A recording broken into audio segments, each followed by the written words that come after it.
10 months ago, we explored the stunning mansion of my mentor, Douglas Eze. And you were just as amazed as I was. The video hit over 230,000 views on YouTube. But it wasn't just about the luxury and cars. There were powerful lessons hidden in every corner of that magnificent home.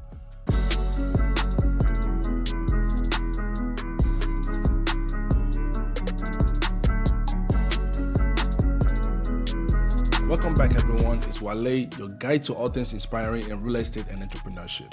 Today, we're diving deeper into the world of success and opulence. We're going to revisit the incredible journey through Douglas Eze's mansion, but this time with a twist.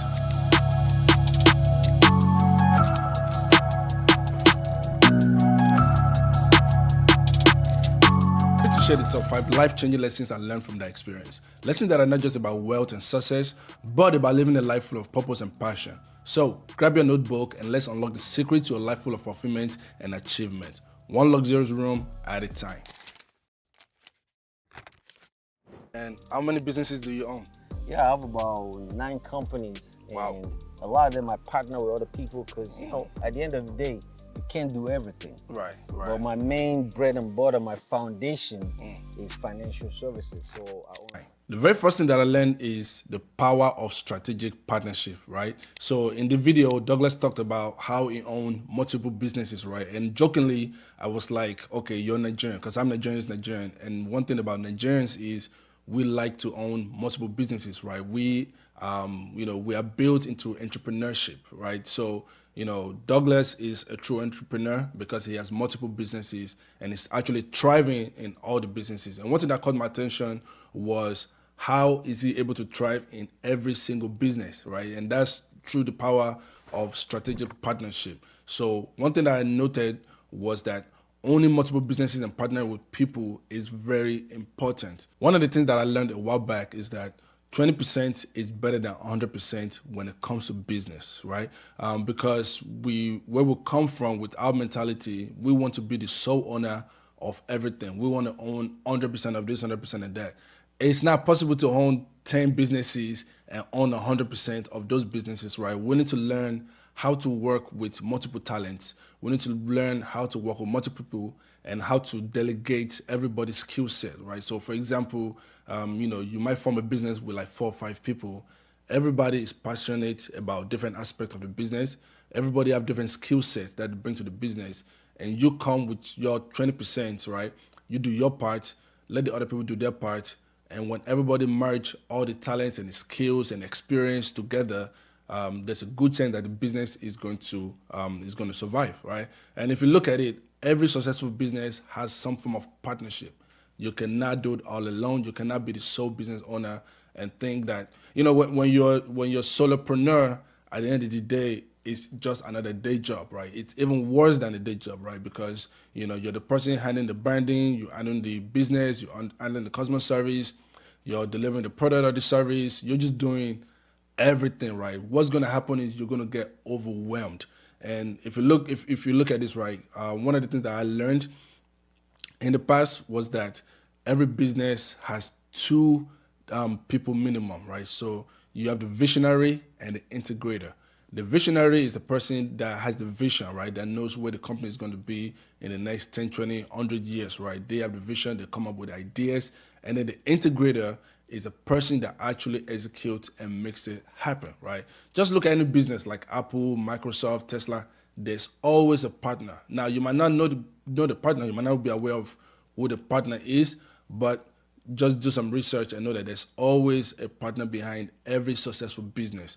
And other than partners, there are also investors, right? There are people that invest their money into it. So what I'm trying to say is you cannot own 100% of all your business, right? Don't try to own everything. Don't try to be the sole owner, the 100% owner. Learn that 10%, 20%, even 5%, even 1%. Imagine being the owner of like 1% of Apple, right? You're going to be a billionaire just from that 1%. You get what I'm saying? So it's important for you to learn the power of strategic partnership and learn to work with others. And that way you can own multiple businesses, right? Imagine you owning 3 businesses and you own 100% of everything. And you're just going to kill yourself at the end of the day. It sounds funny, but it's not funny at the same time. So it's very important for you to learn how to work with others. And these are the things that we learn from a lot of people, right? I learned this from working with other people. So it's very important for you to learn the power of strategic partnership and learn to work with others. Got a life insurance, guys. So I'll give people a quick tip. So the first we charge you to a credit card, get all the points, and Okay. then we use casual insurance to pay it. So you don't, so you accumulate all the points, and then you also have, So Doug doesn't spend cash pretty much. no, yeah, we don't spend cash. You use credit, because if you use your cash, then you give up the power that cash has. So I call it like this: cash is king, credit is queen, but they have to be married, so they can make money babies. Because if they're not married, you can't win. So cash is king, credit is queen, but they gotta be together. Okay. And then you use cash to leverage.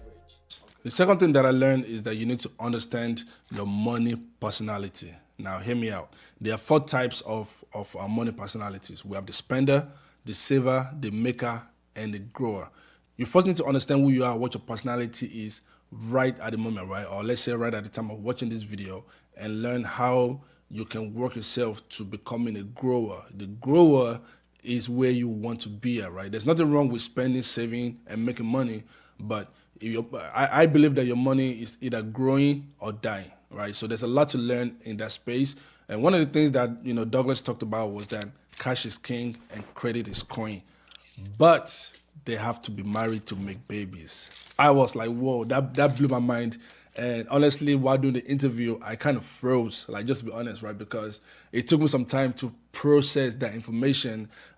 Because I'm sure that you're familiar with cash is king and credit is power, right? That's what I've heard over and over time my whole life. But hearing that cash is king and credit is queen, but they have to be married to make babies, it just takes things in a whole different perspective for me, right? Because now I'm thinking of money in a different way, right? I'm thinking of money in the form that, hey, I know that I need cash and I need good credit, and I can put both of them together to multiply the money, right? Compound interest. That's what it's all about. It's all about, having the financial ability to be able to multiply your money. And that's why you need to learn how cash works, and you need to learn how your credit is powerful, right? Your credit is your queen, and you need to learn how you can merge both of them together and make money babies. So he also talks about using cash to leverage other people's money. So there's a popular acronym called OPM.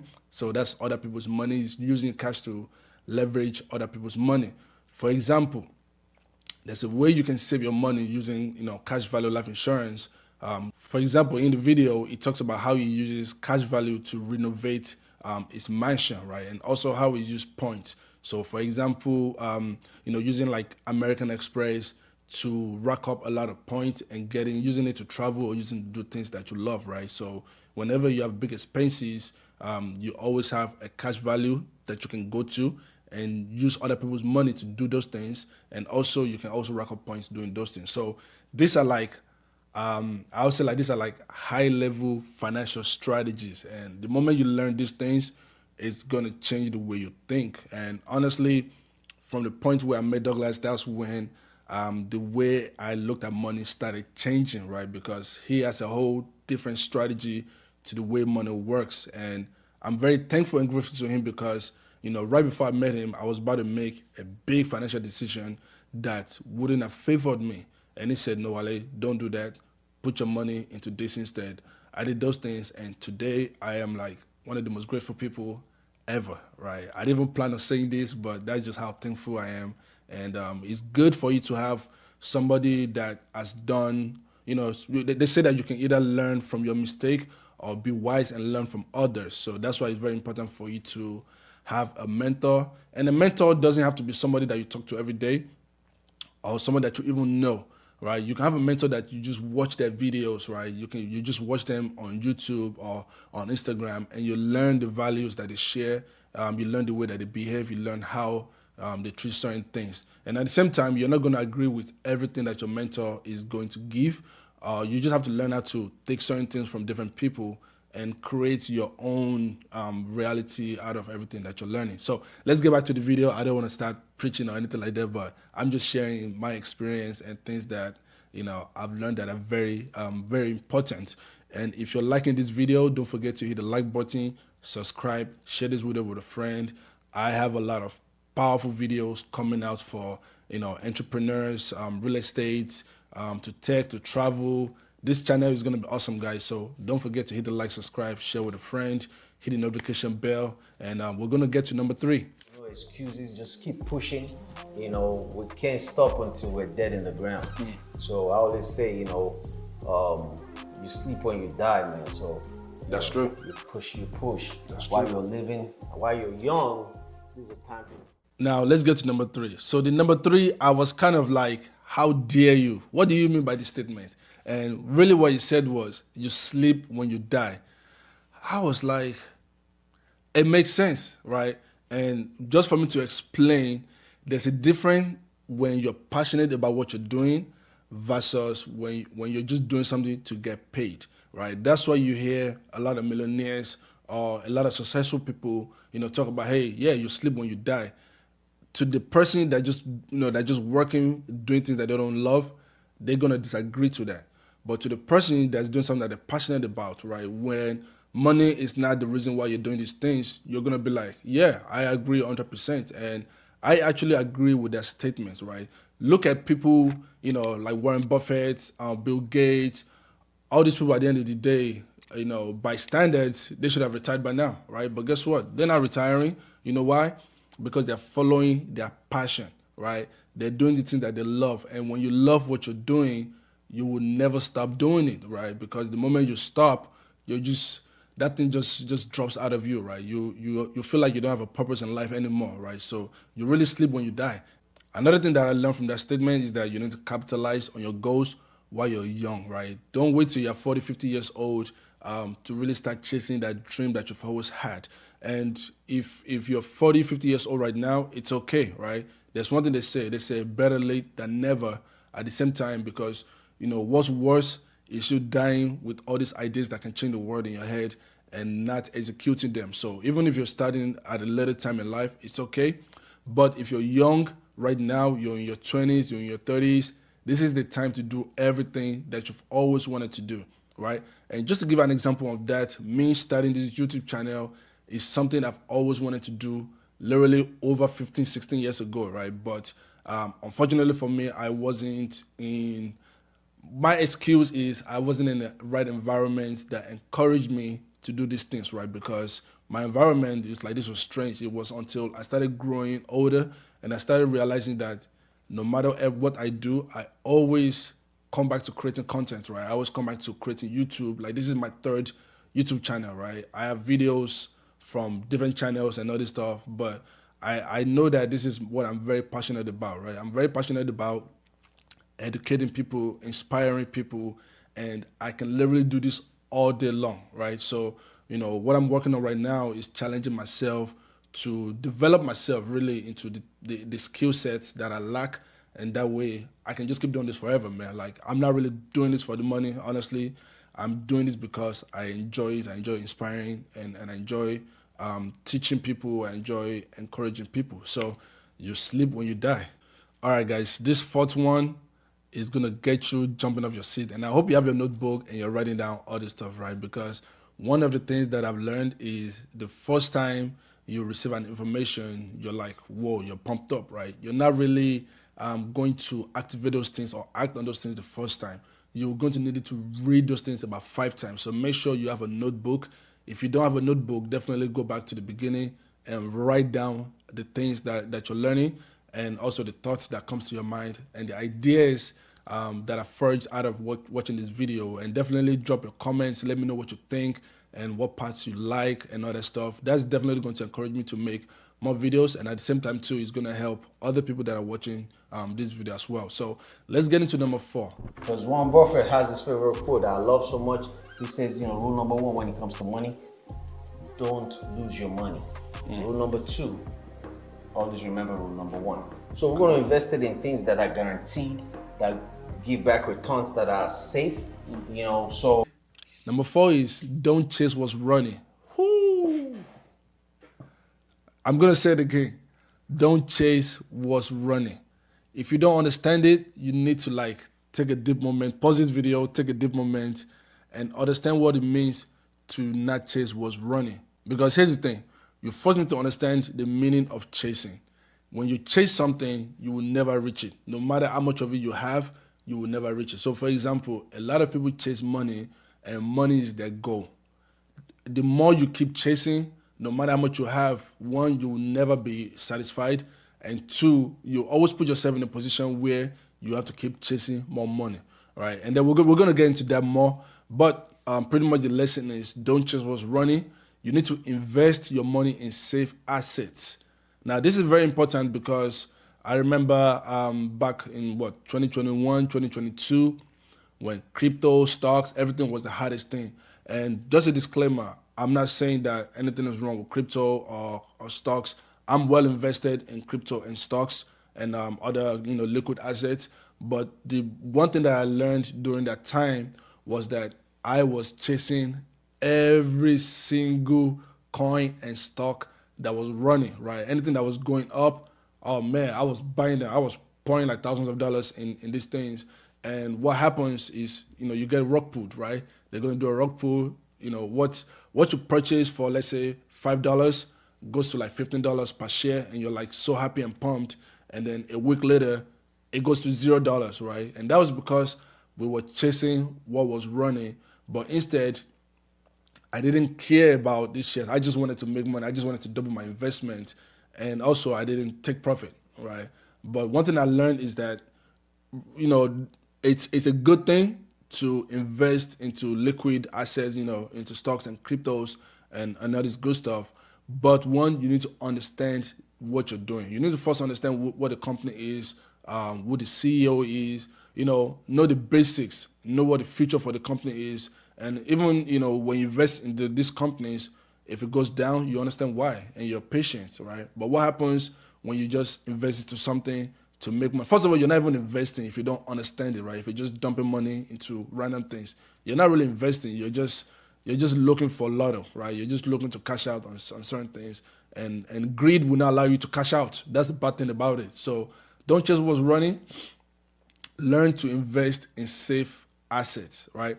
And another thing they mentioned, in part of this number 4 is that rule number 1, when it comes to money, don't lose your money. I was like, the interesting that happens is the first time you make money, there's a good chance you're going to either lose it all or put that money into things that you might regret, right? So let's say, for example, you're somebody that's used to making $4,000-$5,000 a month. Then all of a sudden, maybe you invested into something, or you have some kind of money that comes in, right? Now you have 50K in a single month. You're gonna be pumped, and you're gonna be looking for things to do with that money, right? But the number one thing you need to do first is to pack that money into a safe environment. Seems foolish to have all this money lying around. Oh, you'd rather have it down at the bank where the Jewish guys can leer at it?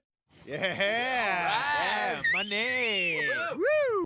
Where you know that no matter what happens, you're not going to lose that money, right? And that's one of the things that has stuck with me forever. So I always make sure that if I first get a bulk of money, the first thing I want to do is save that money, because rule number 1, don't forget, and this is a quote from Warren Buffett, right? But when he mentioned it, it just clicks, right? Because sometimes there's something about certain people telling you certain things, right? Because when you have somebody from your background, from your environment, that's, for example, like an immigrant like you, tell you certain things about money, it's going to hit you different versus somebody that was maybe born into wealth, or somebody that's been working their whole life. And you knew this guy's story. You know that, okay, this guy came from nothing to where he's at today. And he says, rule number 1, when it comes to money, don't lose your money. It's like, wow, okay.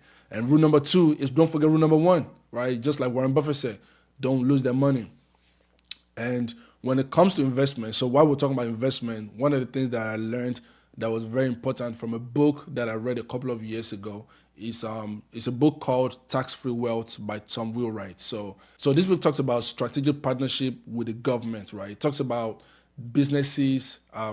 It talks about businesses and industries that the government wants you to invest in, or where they reward you. Because if you look at the tax code is actually designed to save you money, right? I mean, the tax code book is probably like, it's very long, right? Nobody really reads it, but those codes were actually designed to tell you that, hey, you need to do these things and we're going to reward you.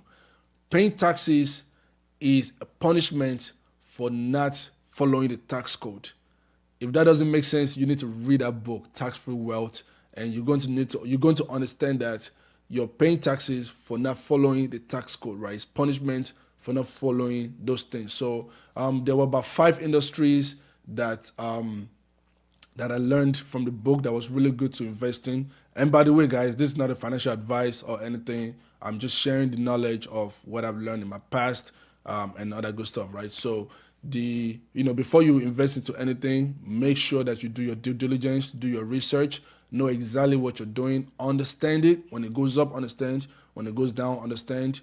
And so the 5 things that I learned were the 5 industries that I learned, especially with the book, it talked about this strategy works in almost any government, right? In any country, because these are all essentials of life. So one, it talked about real estate, agriculture, renewable energy, oil, research and development. I hope that was all 5. Just from the top of my head, those are the 5 things that stuck to me. So check out the Tax Free Wealth book. It's really good. And now let's get to number 5. If you haven't watched the full Mansion Toll and interview yet, I highly encourage you to watch it so that you can fully understand, where I'm coming from, right? Because it's gonna hit you different when you've seen the video and now you're learning, the pieces, right, from the video. They, give me 5 financial tips or 5. Okay. Yeah, good. Okay, give me 5 tips to, total financial freedom. Because you were just talking about you're financially free. So I definitely want to learn more about how do you attain financial freedom. So the 5th one, which is the 5th part is actually a little bit longer. So get your notebook ready. The 5th one is to identify places you're throwing money away unknowingly. That is so powerful. Like I said earlier, you're either, your money is either growing or dying, right? You're either losing money or you're making money. I look at money just like time. Time doesn't stop, right? It's always going. So your money is always moving. Even if you're looking at it physically, it's always moving, right? But at the end of the day, it's either moving in the wrong direction or the right direction for you. And you need to learn, if you want to, a lot of time we always want to learn how we can make more money, but also you have to learn what are the financial holes, right? I think one of the things you mentioned was, I don't quite remember, but it was something like a bucket, right? If you pour a water of bucket and then you put holes into it, what's going to happen, right? No matter how much water you pour into it, it's always going to just keep draining out, right? And that's why it's very important for you to identify places you're throwing money away unknowingly without thinking about it. And the very first one that he said was the way you pay taxes. So I kind of talked about it in number 4 a little bit, but you need to not learn the entire tax code, but understand taxes and the way taxes work.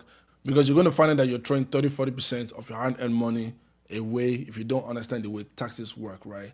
I remember when I was in my early 20s, I hated taxes. I don't want to hear anything about taxes. Anything tax, just delete it from my face. But then when I started learning about it, it started getting interesting. Guys, these boring things are the things that make you money. So you have to learn the boring things. Don't just learn the exciting part of things. Learn the boring parts, right? Taxes can be very boring, but the moment you understand it and the moment you start making certain amount of money, you start understanding that you have to pay attention to taxes, or else there's no fun in making $100,000 and about $50,000 of it is already gone, right? Because you're not following the tax code. So I highly encourage and recommend you to, read that book, right? The Tax Free Wealth. Is really going to change the way you think. The second part of number 5 is the way you pay your mortgage. He explains that you should never make extra payments on your mortgage because it's not an asset. As a real estate agent, I was like, wait a minute, what does he mean by that? So what I mean by that is that your primary home that you live in is not an asset, it's more of a liability. Now, it's not when we look at the definition of asset and liability, yes, it does fall under the liability term. But at the same time too, the good thing about owning a home is you have equity that's always gonna grow up over time, right? But at the same time too, understand that the home that you're living in is not producing income. So, it kind of doesn't make sense for you to put extra payments to pay it down all the way, right? Now, depending on your financial strategy, if you're that person that maybe you're not that disciplined or that you're not that interested, if you're not that person that's interested into learning about financial all the way and making an extra payment is the way that, that's the way you plan on having some type of equity or leaving something behind. If that's what works for you, that's what works for you at the end of the day. He's just saying that, hey, as a financial advisor, there are other things you can do with that money. You can learn how to put that money into other places. But some people are not that disciplined. That might be the best thing for them to do. If that's the best thing for you to do, then go ahead and and do that. And the third part of number 5, I was like, whoa, all right, because that was the first time I actually thought about it the way he said it. And what he said was the way you plan for your children's education, right? And I was like, okay, well, what do you mean by that? So he talked about, for example, right, in America, there are lots of opportunities for scholarships. And you need to make sure it is your children's duty to get A's and B's, right? So that they can take advantage of all these opportunities with scholarship, right? There's millions of dollars in funds in scholarships, and the bare minimum for your children is to get into the scholarship, right? Is to get A's and B's in high school and elementary, middle school, high school, so that they can position themselves for the scholarship. And you as the parents need to learn about the opportunities presented for scholarships, right? So you need to put your children in a position where there's opportunities for scholarships for them, and your children's job is to get a scholarship, right? So that way you're not taking a loan. That way when they get out of college, they're not coming out with a loan debt. And that blew my mind, I'm not gonna lie. And the fourth one is probably one of those things that we don't talk about, right? Or we don't even think about, and which is your 401k contribution. So I'm not sure what it's called in some other countries, but in America, for example, your 401k is your retirement account, right? That is the retirement account that is set forth by the government. And what he said was your 401k contribution is a tax-deferred account, and it's important for you to deal with the taxes today and invest into something else, rather than, it's better for you to pay taxes today, right? Rather than putting it into an account where you don't know what the taxes is going to be like in the future, right? So at the end of the day, instead of you contributing the money to your 401k, you need to actually learn how to put that same amount of money and put it into safe investments. But like I will always say, if you're somebody that's not disciplined financially, you know that you might not be either disciplined or learn enough on how to do these things. I would say, like, just keep your 401k contribution going. Better safe than sorry at the end of the day, right? Because you don't want to end up in retirement with no saving at all. But if you learn more about other things you can do with the money and how you can save this money, even just learning about Roth IRA will change the way you think a lot, because with the Roth IRA, you don't pay any taxes. I think you have to be 59 and a half years old, and you can only contribute 6K per year, something around there, right? So there are other retirement vehicles that you can put your money into that are more beneficial for you. But you're going to have to learn about these things.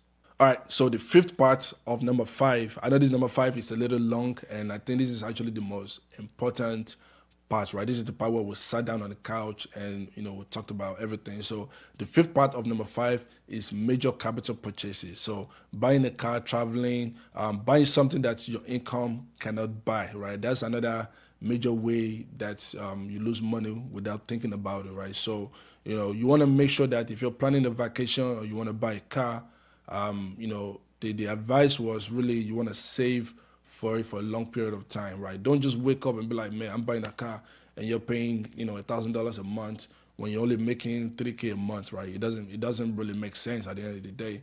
You want to make sure that I don't really believe in living below your means, but living within your means, right? Because what's the point of working and suffering? I don't believe in that, right? I believe in enjoying, but at the same time, enjoy with sense. If that makes sense, enjoy with sense, do the things that make you happy. But sometimes, delay the gratification, right? You can delay a year or 2 years, unless you want to buy a nice car for yourself, but you know that you can't afford it right now. You always know within yourself that you can't afford it right now. You don't have to be in a rush, man. Like, there's a lot to life, right? Take your time. When that time comes, you're going to know, and you're going to be comfortable, and you're going to be able to pay this payment without even thinking about it. Whew, that was all the 5 things that I learned. And as we wrap up our journey through these 5 incredible lessons from Douglas Aze's mansion, I hope you feel as inspired and motivated as I do. Remember, it's not just about the opulence or the grandeur we saw. It's about the dedication, resilience, and vision behind it. These lessons are more than just words. They are stepping stones to a life of purpose and success. Whether you're in real estate, entrepreneurship, or any part you're passionate about, let this insight guide and empower you. If you've enjoyed this video, please hit the like button and subscribe for more content that inspires and educates. Don't forget to share your thoughts and which lesson resonated with you the most in the comments below. Remember, every machine starts with a single brick. Keep your dreams brick by brick. Until next time, let's go.